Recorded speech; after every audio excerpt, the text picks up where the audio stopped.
Every year has a song.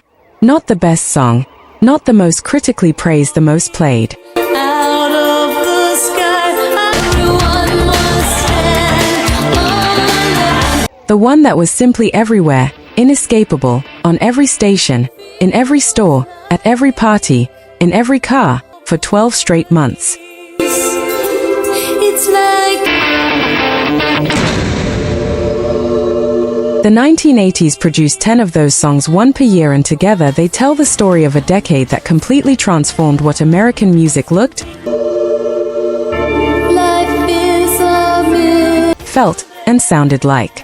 From Motown's final commercial peak to the rise of the drum machine, I'm down on my knees. A mystery, everyone must stand. from soul ballads to funk stripped down to almost nothing, each year handed the crown to a different record for a different reason.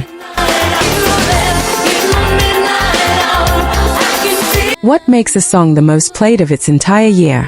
It's not just radio spins or chart position. On my knees, I wanna take my name, and It's the kind of saturation that makes a record part of the year itself, so tied to that specific 12-month window that hearing it now is like opening a door back into that exact moment in American life.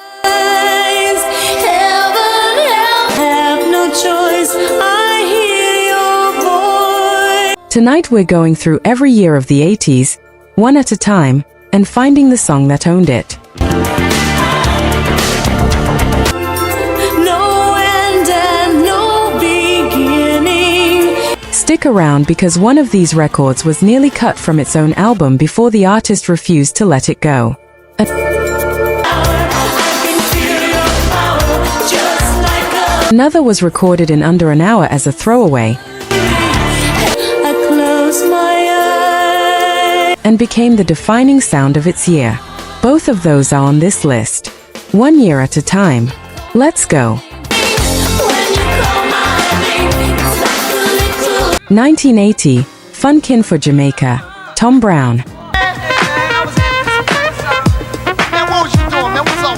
Some songs don't ease their way in.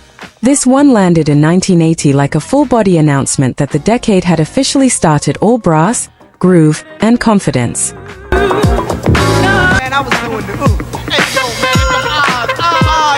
A contrast worth sitting with, Tom Brown was a jazz trumpeter, not a crossover R&B hitmaker, and nobody at his label saw a floor-filling smash coming from him.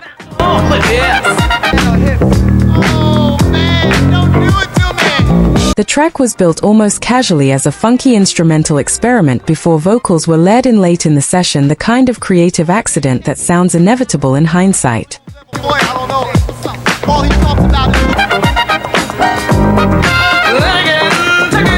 It became the record that opened sets and defined what a party sounded like at the turn of the decade.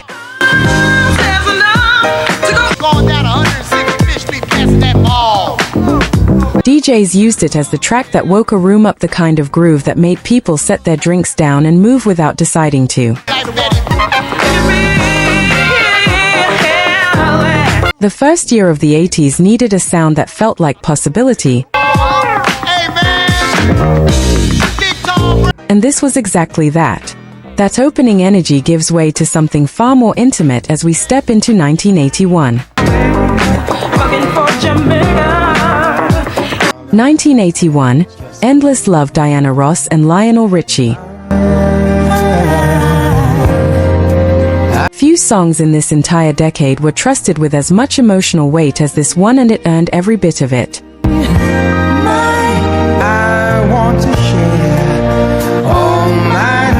Pairing Diana Ross and Lionel Richie wasn't a carefully planned commercial strategy. Richie wrote the song for a film of the same name, and the vocal pairing was a last-minute creative decision. Neither artist had recorded together before they walked into that studio.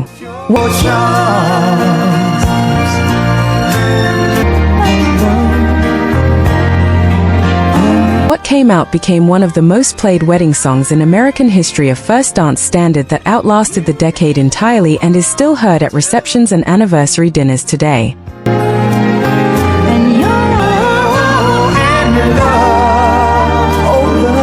Radio dedication shows treated it as the default record for anyone calling in to say something they couldn't find their own words for.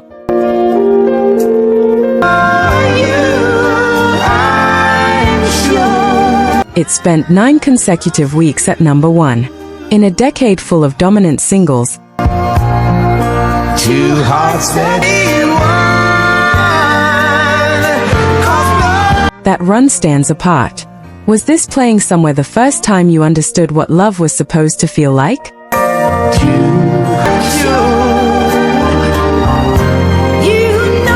A lot of people have a version of that answer. From two voices finding each other, I can't resist. we move into a year defined by one voice making the most dramatic comeback in R&B history. I'll be that 1982, Sexual Healing, Marvin Gaye. By 1982, Marvin Gaye had been largely absent from music for years.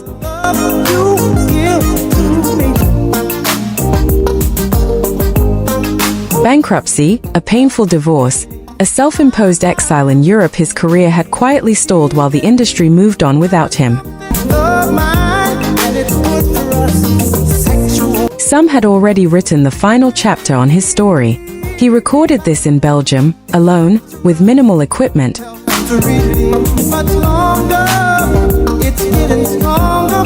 The drum machine programmed by his own hands. There was no grand plan attached to it.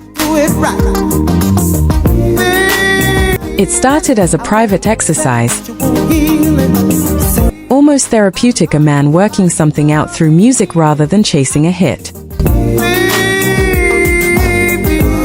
It won the first Grammy Awards ever given for R&B song and R&B vocal performance on the same night.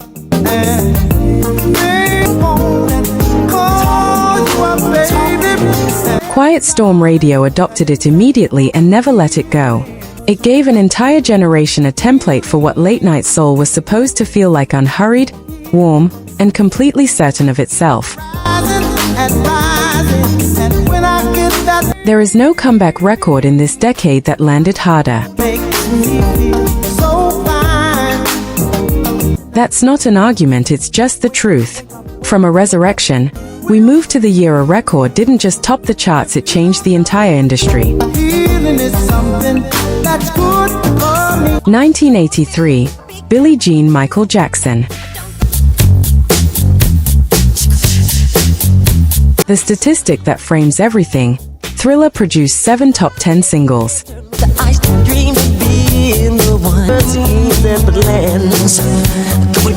This was the first, and it set a ceiling nothing else in the album ever had to reach because nothing else needed to.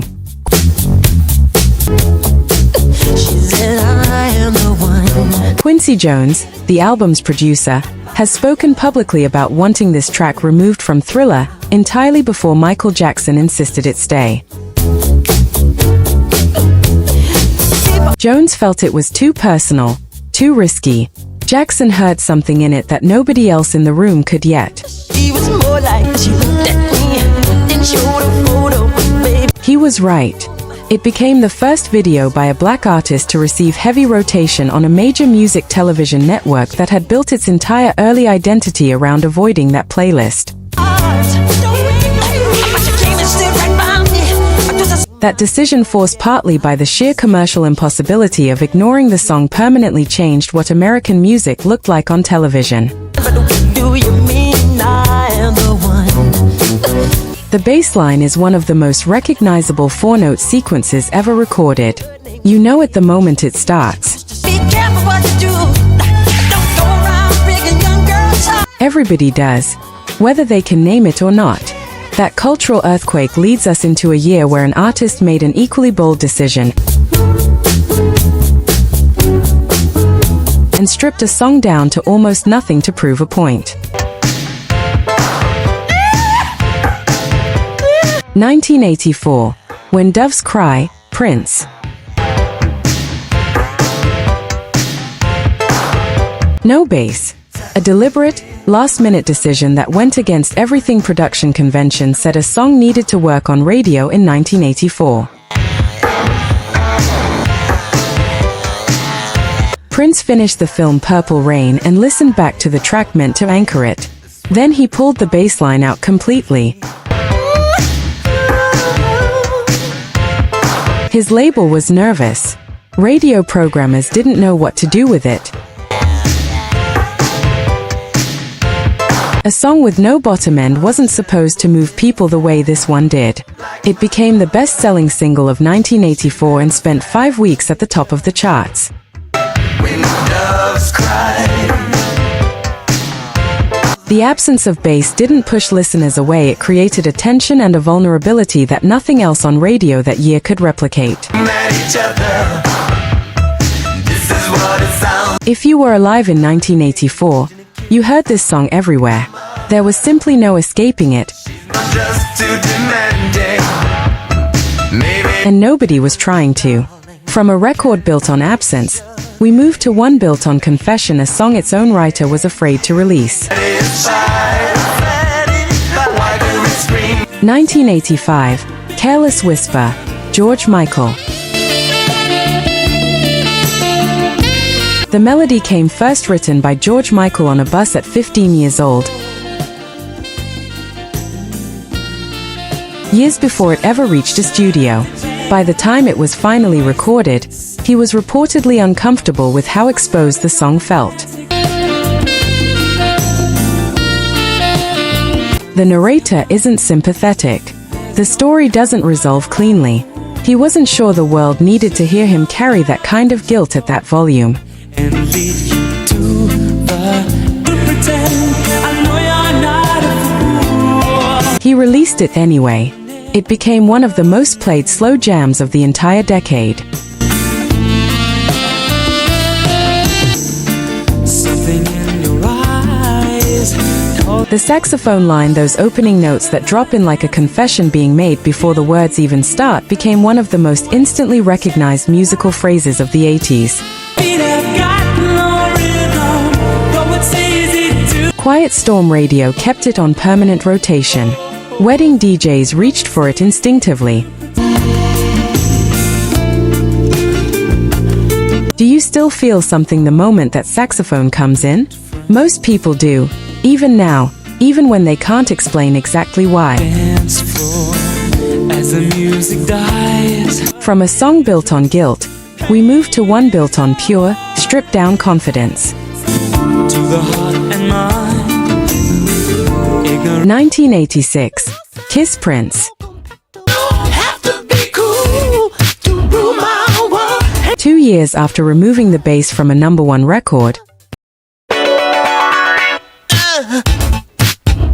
Prince removed nearly everything else from this one. Sparse guitar, a minimal drum machine, a falsetto pushed so high it barely seemed human. The track was originally recorded as a demo meant for another artist entirely before Prince decided to keep it himself. The finished version ran under 3.5 minutes and sounded like nothing else on radio in 1986 deliberately, unapologetically unlike everything around it. It spent 2 weeks at the top of the charts and became one of the defining funk records of the decade. A song that needed almost no ingredients turned out to need nothing more than it had. From minimalism done with total conviction, we move into a year that proved two voices, brought together under the right tension, could produce something neither could have made alone. 1987, I Knew You Were Waiting for Me, Aretha Franklin and George Michael. The producer who brought these two artists together has described early sessions as genuinely uncertain, two legends, both accustomed to being the undisputed center of gravity in any room, adjusting to sharing that space. Aretha Franklin was already a living institution by 1987. George Michael was mid-ascent, freshly out of Wham! I kept on searching, sure And building toward a solo peak. The pairing made sense on paper and felt combustible in person. What came out of that friction hit #1 on both sides of the Atlantic simultaneously? it didn't stop me. It became a triumph record, the kind of song played at moments of victory and reunion rather than heartbreak or longing. Disappointments, I just let, I know you did, I just let. Radio stations used it to lift a room. It was impossible to hear and feel diminished by. Though I went through some nights, consumed by the shadows. Still to come, the year's song that generated more controversy before it even finished its first week of airplay than most records generate in their entire run. Somehow I made it through. That's coming up. From shared triumph, we move to a record that proved raw momentum could carry an entire year. 1988. Need You Tonight, In Excess. I'm lonely. The riff arrived first, and everything else followed in under an hour. By 1988, In Excess had spent years building an audience in the United States without ever fully cracking through. Their label's patience was thinning. When guitarist Michael Hutchence walked in with the opening figure for this song, the band built around it quickly and the vocal went down almost in a single take. Nobody in that room believed they were finishing the most played song of the coming year. I'm not sleeping. It became the record that finally broke the group wide open in America. It makes me sweat. The music video ran on every channel. The song ran on every station. It makes me sweat. Michael Hutchence became one of the most recognizable faces in the world almost overnight. 'Cause I'm not sleeping. The fastest songs to write are sometimes the ones that last the longest. Moves are so raw. I've got to let you know. This one has.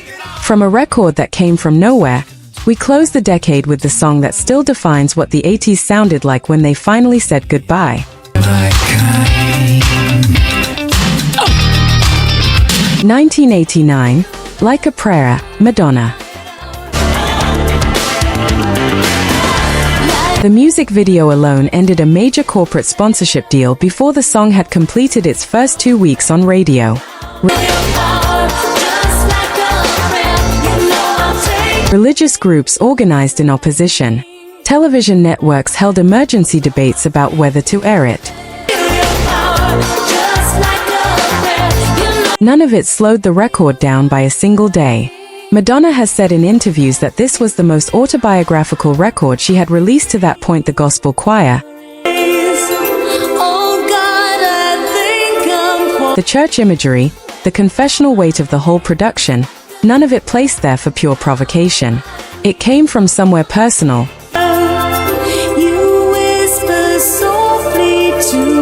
And that specificity is exactly what gave it the kind of staying power that manufactured controversy never produces on its own. It topped the charts in 17 countries and became the defining statement of the decade's final year, a song that started arguments and won them at the same time. Decades later, the conversation around it still hasn't ended. Some records close an era.